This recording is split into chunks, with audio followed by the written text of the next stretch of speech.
the Headwaters Resource Conservation and Development Council presents the Great Lakes Restoration Initiative.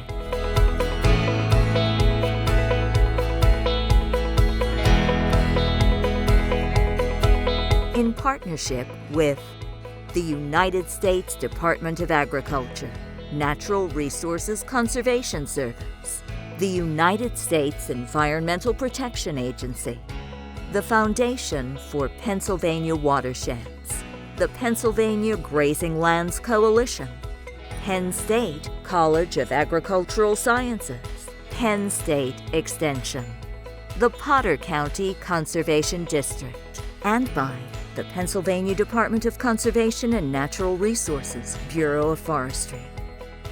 Thank you for your support.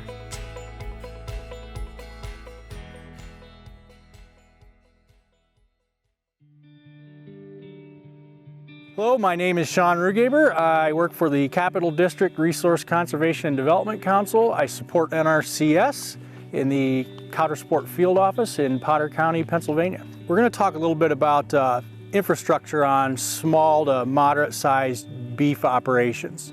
First problem we usually see is sacrifice areas. And by that, for people that aren't familiar, what we usually see when we come onto a farm first is an area where animals are typically housed during the winter or inclement weather when the ground is soft. Cows are usually confined to an area typically near a stream where they would have access to water, and they are concentrated to the point where they damage the ground when it's soft. They also drop a lot of manure in this concentrated area.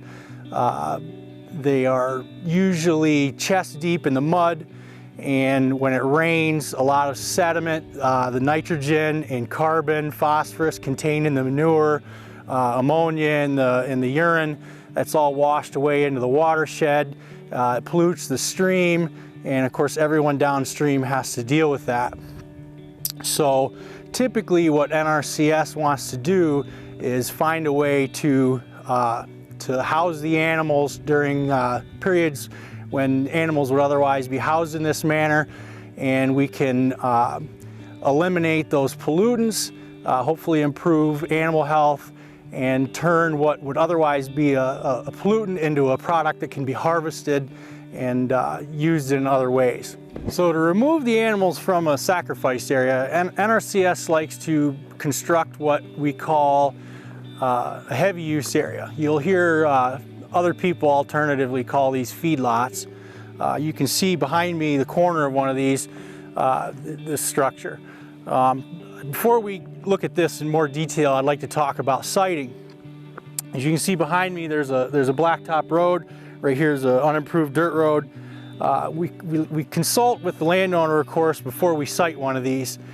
We put them in areas so that animals can easily move in and out to pasture, so that you can move vehicles in and out to load and unload animals, and also to move equipment in and out to bring in food and forage, and also to move equipment in and out to load and unload manure.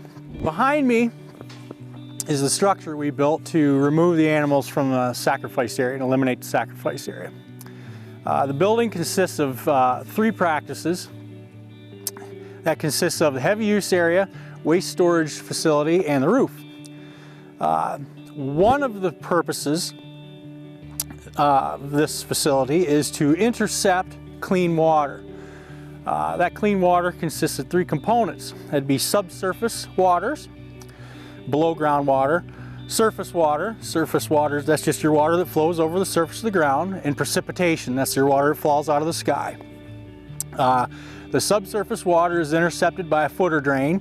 What we'll do is, I have a photograph of a trench right here so you can see what that consists of. The surface water is basically captured by contouring during construction.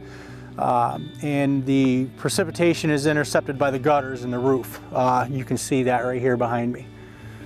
So the water that would have otherwise fallen on or flowed across the manure that would have otherwise been on the ground, that is captured and routed around the manure that is inside the building, and flows directly to the watershed and is kept clean. It is a very simplistic and robust system. Okay, now we're actually standing inside the structure in the feed alley, to be exact. Previously I'd spoken about the first purpose of the structure, and that was to intercept the clean water and keep it clean.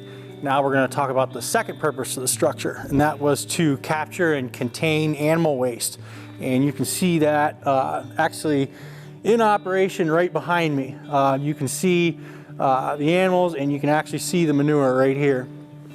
So this facility is designed obviously not with the same degree of complexity, but this is designed along the same ways as along the same lines as a municipal sewer plant. It is watertight, so not quite to the same degree, but this manure will not leak out of this facility.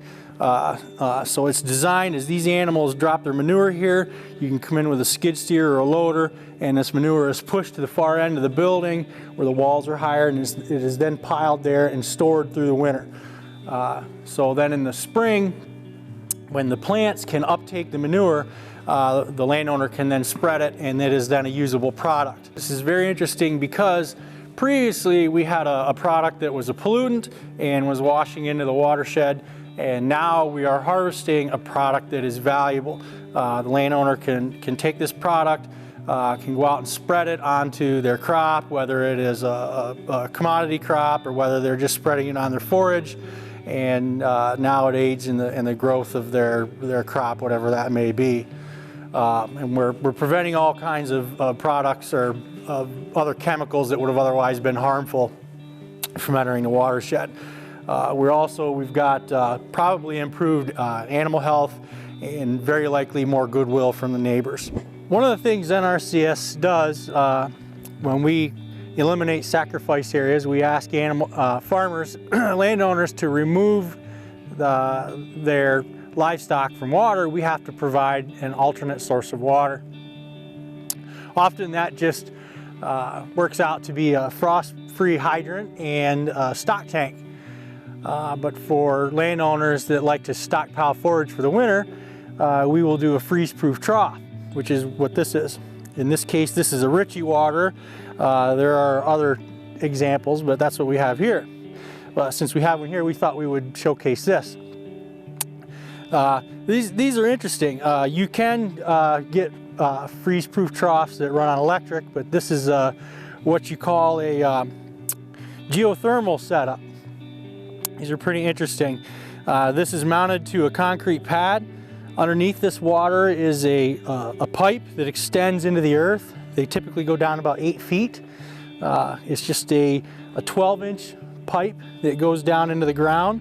The top 3 feet just below the surface is insulated to get you through the frost layer, and then that pipe brings up warm air to keep the water from freezing. Now it's not super cold right now, but you can see there's a float right here, but this water, I'll see if I can get it splashed. This is liquid water, and the water is really not that cold. This doesn't bother my hands. This is a pretty neat setup, but this will keep this water warm, keep it liquid. So to recap, hopefully the idea here is we've captured a lot of nutrients that would have otherwise been transported to the watershed. We've improved goodwill with the neighbors. We've likely improved animal health, and hopefully we've made management easier for the landowner.